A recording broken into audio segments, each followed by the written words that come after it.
Well, Jacksonville pioneer Nathaniel Glover, the first African-American elected sheriff in the state of Florida, he lends his voice to share Carter G. Woodson's mission in collaboration with Duval County School Superintendent Dr. Greene. Jacksonville artist Keith Doles, he creates an oil painting of the father of Black history as Glover and Greene take us back to 1926 and the creation of Negro History Week.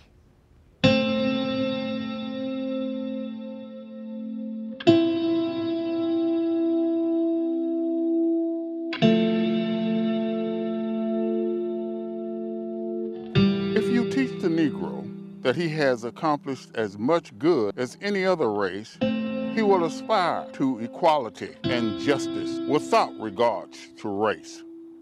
Carter G. Woodson. September 1915.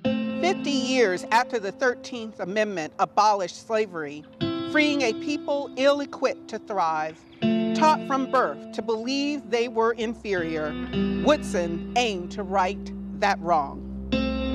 Woodson, born in December of 1875 to former slaves who couldn't read or write, became an author, editor, publisher, and historian. The Harvard graduate would research and help spread the rich history of Black people, debunking myths that served to corrupt the minds of youth, oppressing generations.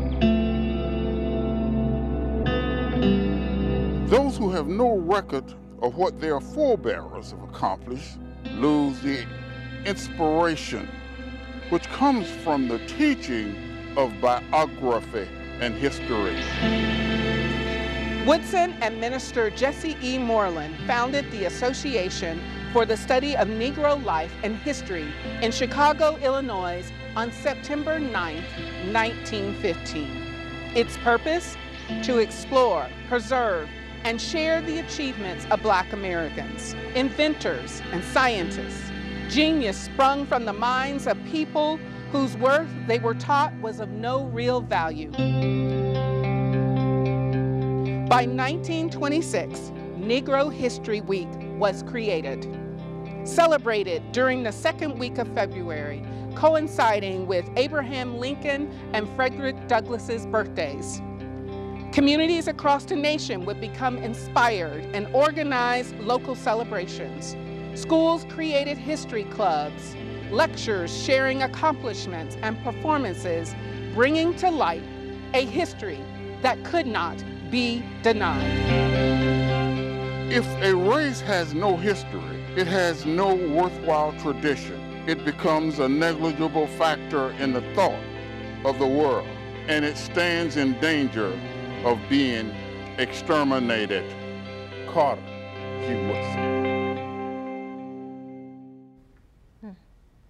By the late 1960s, Negro History Week had evolved into Black History Month on many college campuses.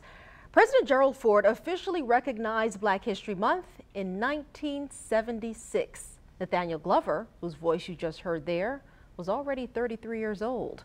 To learn more about Glover, Dr. Greene, and the artist Keith Doles featured in this piece, you can visit our First Coast News app.